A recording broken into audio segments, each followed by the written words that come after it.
menebar dakwah, meraih surga.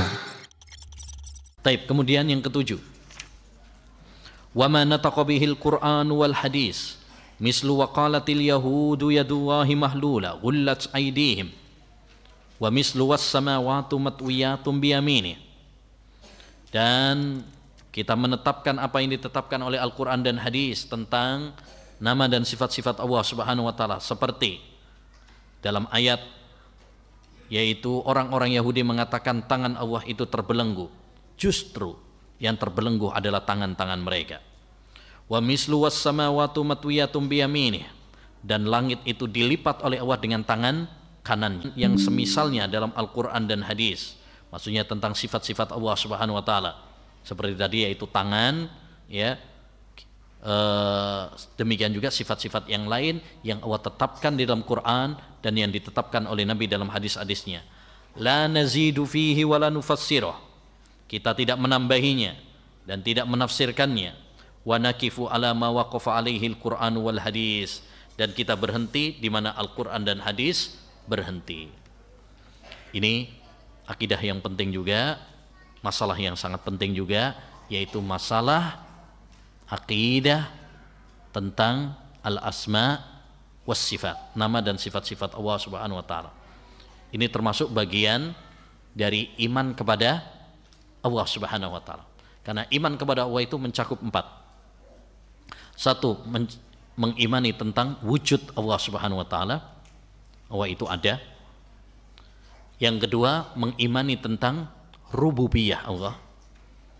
Ya, kita meyakini tentang perbuatan-perbuatan Allah SWT, seperti menciptakan, memberi rizki, menghidupkan, mematikan.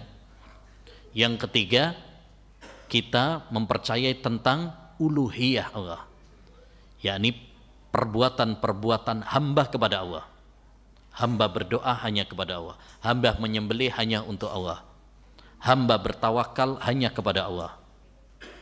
Dan yang keempat adalah mengimani tentang nama dan sifat-sifat Allah Subhanahu wa taala. Jadi ketika kita dengar kita wajib beriman kepada Allah, itu mencakup apa? 4 hal ini.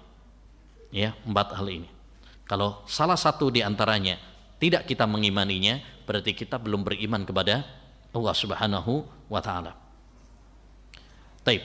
Jadi termasuk iman kepada Allah adalah mengimani tentang nama dan sifat-sifatnya.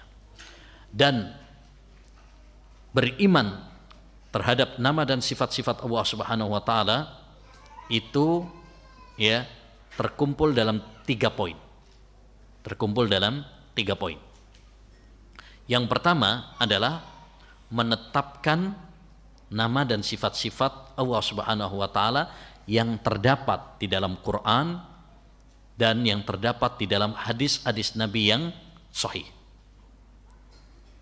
Apapun yang ditetapkan oleh Allah, apapun yang ditetapkan oleh Rasulullah SAW dalam hadis-hadisnya yang sahih, maka wajib bagi kita untuk menetapkannya. Ketika Allah menetapkan sifat istiwa bagi Allah, Allah itu tinggi di atas arasnya. Ketika Rasulullah menetapkan sifat nuzul, ya, turun bagi Allah SWT. Ketika Allah menetapkan bahwa Allah itu punya tangan, ya, maka kita tetapkan. Ya, Allah menetapkan bahwa dirinya mengabarkan bahwa dia punya sifatul kalam, berbicara, kita tetapkan.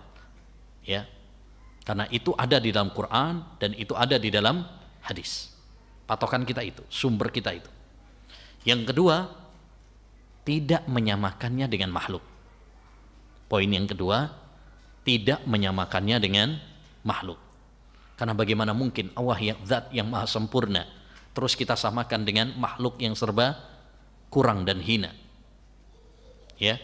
Makanya perhatikan firman Allah dalam surat Asy-Syura ayat 11.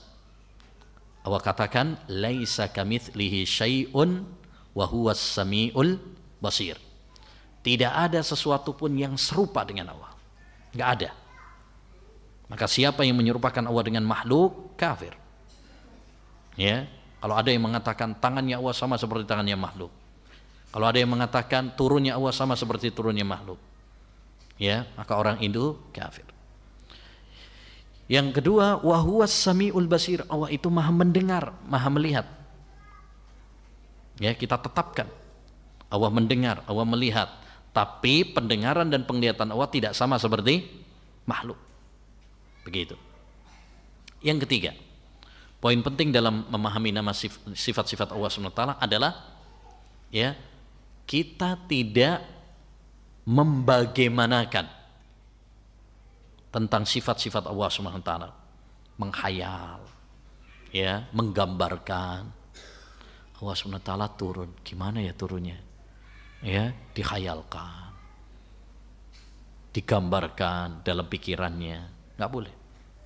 Allah punya tangannya, wah gimana ya, masa sama kayak tangan saya, masa gitu, masa begini, nah, itu nggak boleh. Tetapkan seperti yang ditetapkan oleh Allah dalam Quran, tetapkan seperti yang ditetapkan oleh Rasul dalam hadisnya, tapi nggak usah samakan dengan makhluk, dan nggak usah kita menghayalkan, menggambarkan dalam pikiran kita, nggak usah. Kenapa? Karena akal kita nggak bakalan nyampe. Wala yuhituna bihi ilma. Mereka tidak akan sampai ilmunya tentang Allah Subhanahu wa taala. Nggak bakal. Akal kita terbatas, ilmu kita terbatas. Ya, kata Imam Syafi'i, pandangan mata manusia itu memiliki batas, begitu juga akal. Akal manusia terbatas.